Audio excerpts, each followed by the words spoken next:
Alright, kids, so I'm going to be teaching you guys how to paint skin. And of course, as most tutorials, and the first step is to have a sketch. I don't care how you get the sketch, you can trace for all I care, but this is a face. I just drew this, I didn't use a reference, but you should. And it took 5 minutes. And so whatever you got. Okay, you just need a face. Because this is a tutorial on how to draw or paint skin. I can show you how I draw faces at a different time. If you just ask, I'll make a video about it. Anyways, you're gonna have your sketch on a layer, and then you're gonna make a new layer and put it underneath your sketch. And then you're going to pick a bright red color. Could be like an orange or red or like whatever. It's gonna be your blush color. Because what I'm trying to get through here is that skin is not just one tone. It's not just one color and then you throw shadows on there. Because there's vessels, there's blood, there's a lot of stuff under and on top of the skin. And that's why we blush, that's why we have bruises. It's just how skin looks in real life. And this, of course, if you're going for the flat look, that could be a stylistic choice. And I don't care if you do or judge you if you do. And so I'm just showing what I do, what I paint.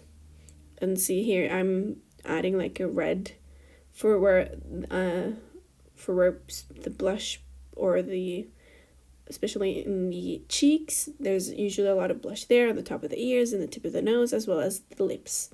You can see this in real life.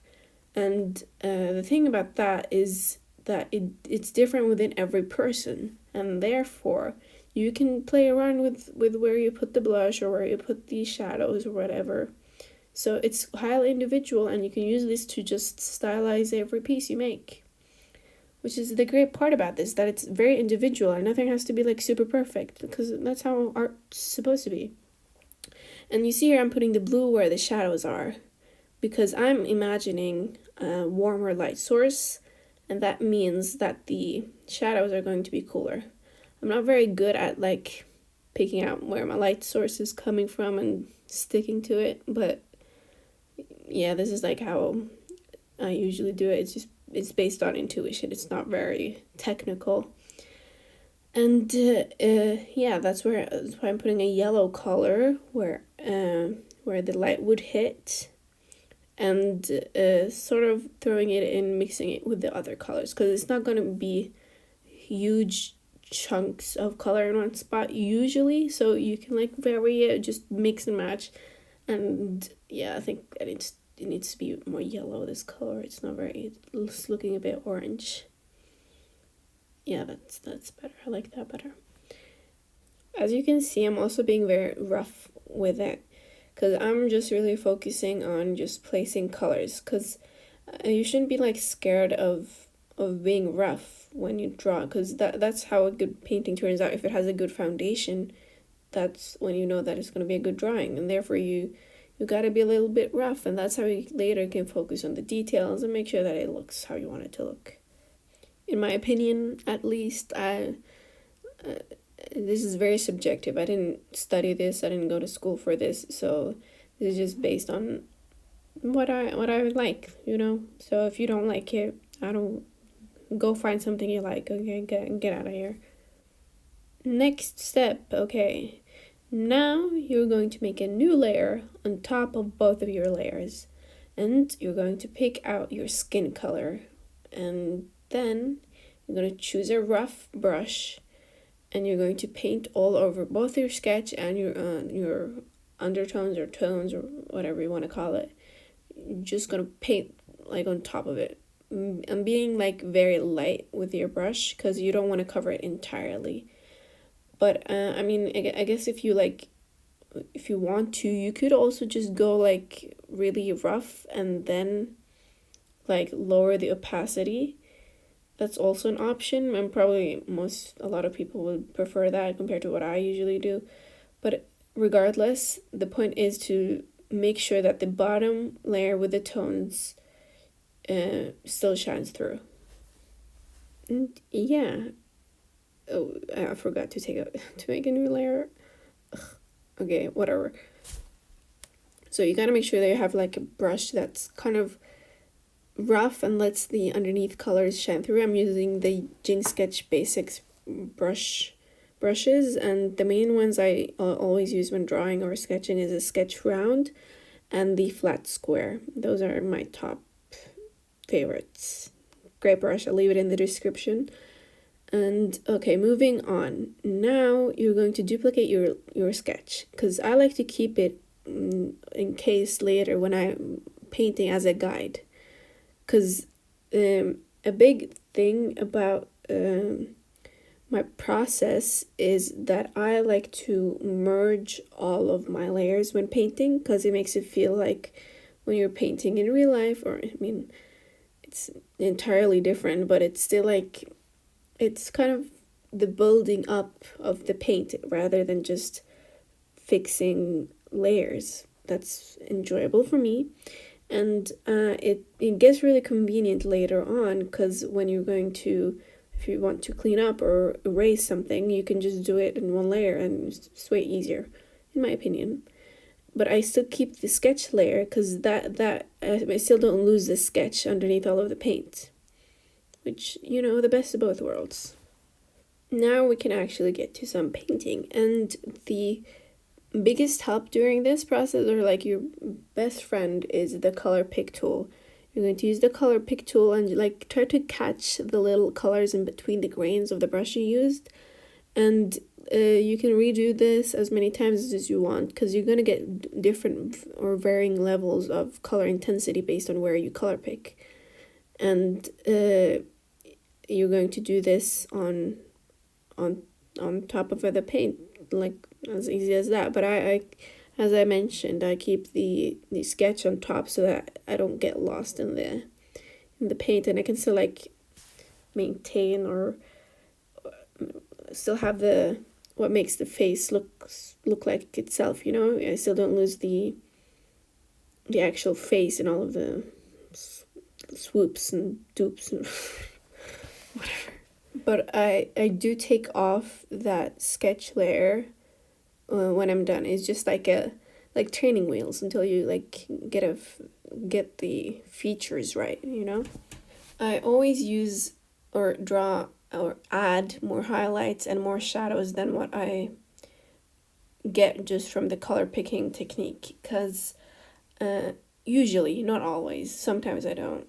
It'll depend on what I imagine as the light source, because sometimes you have harsher shadows than you can convey using this method, and sometimes you have harsher highlights, and that's going to depend. But as a stylistic choice, I always add harsh highlights.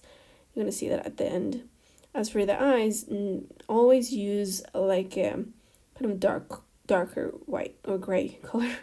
Never white, because it just looks crazy. Okay, trust me on this. Darker white. Now is the part of the process where you literally just go ham, and you literally just scratch at it until it looks like a human being, you know.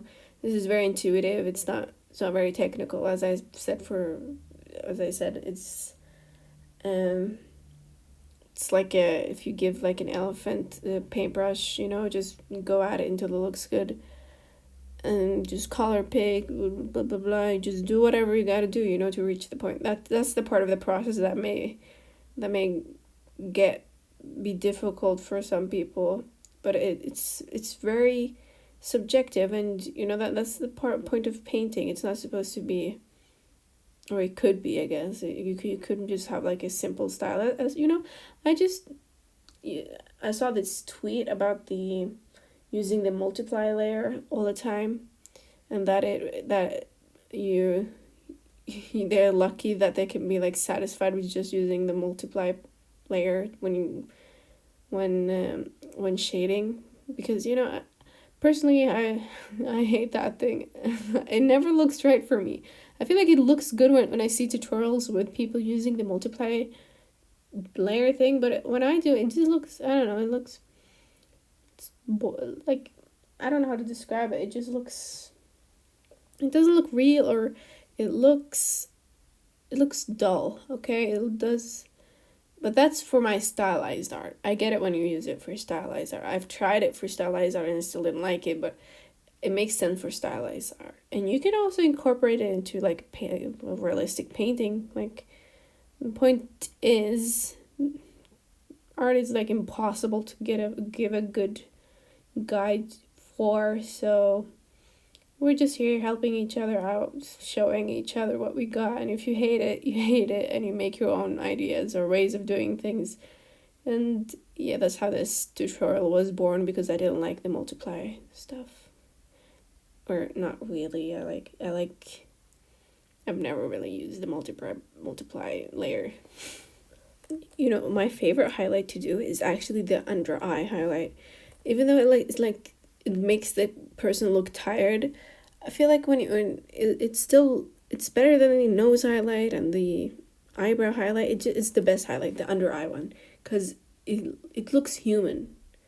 And the thing about drawing faces, I get so bored of like drawing the same perfect face, you know. Sometimes you gotta add some character, and that's like by giving like a bigger nose or like smaller lips. Like, just going against all of the beauty standards is actually so fun, and it also makes me like appreciate different features, because you know, the small button nose, it's cute or whatever, but like it's way more fun to draw the big, or like a hook nose, or like just a bigger nose, you know. Noses are fun. Don't be, if you don't have a button nose, it's fine. Justice for all noses and insecurities, because those are, as an artist, those are my favorite things to draw personally. Like the under eye bags, and those are just more artistic, and they tell a story. Like, that's my opinion. Take it or leave it. Not gonna lie though, I love painting pretty girls, because I like makeup, and it's like drawing makeup, but you make your own makeup, and it looks exactly as you want it. See, here I'm going with paint, or lining, I guess, the eyes, and I used like more orangey or like a more reddish color when I line paintings, or even my stylized art. I rarely use black line art. Just a stylistic choice, nothing against black line art, but especially when you're painting a portrait, it might help to have like a color that's a bit closer to the skin tone, but not entirely lost. Like, if you use the same color as the skin tone, it might be harder to find it later, but just to add a bit of contrast, but still having having it be easy to blend. And you see me like moving the canvas on that around a lot, because it's really important to look at the bigger picture. Yeah, so there are even just turning your canvas upside down and making it super tiny, it helps to like sort of understand what you're looking at, and you not just get lost in the details. Because if you're like going really tiny into your canvas and like drawing like sparkles, like 5 pixels at a time, you're not gonna see that. Like, there's no point to it. Like, that's just like 5 pixels, and you spent like 5 hours on it. Oh, cool, I didn't notice. So, okay, go big or go home, kids. You can go smaller later on, okay? But start big, and preferably stay big, you know? Well, who's stopping you?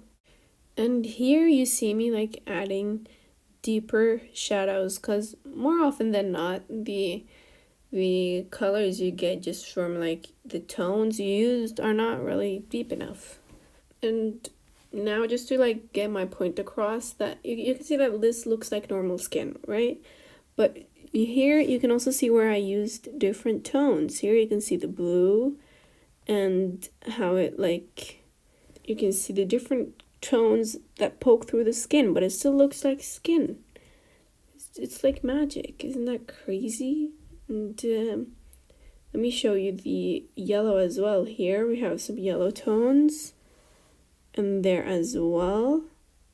Remember, that's exactly where we place them, and they're poking through, and it's contributing to how exciting it is to look at the drawing. Yeah, just to hammer home, like, look, there's their red cheeks, the pink. Yeah, well, that looks kind of cool, that layer by itself. It could be like minimalistic art. Wow. Everything could be art if you try hard enough. Saving that for later in case I decide to use it. But knowing me, I'm probably never going to open that layer again or that canvas again.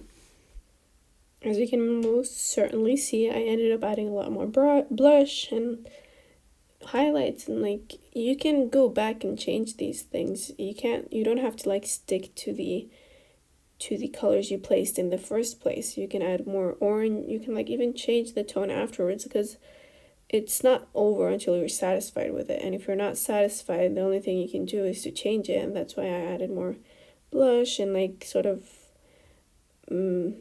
tried to add a little bit more pizzazz. I gave her like green, like the light skin eyes, and and so here I'm like adding a lot of those highlights. Those inner corner highlights are like sort of going down into the under eye, and I love those highlights. Those are so fun to draw. And also the eyelid highlights, so good. And I love also using that square or rectangle brush for highlights. So good. As you can see, I'm struggling a bit with the hair. We've got this, well, whatever this thing is going on. I end up trying to take some inspiration from Kendall Jenner, but because this was originally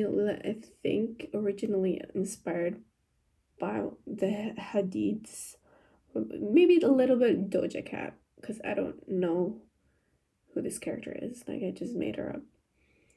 Whatever. I'm trying to get better haircut. If you want a hair tutorial, I can do that too. But it's not very much tutorial-esque. It's literally just me throwing colors on there until it looks half decent.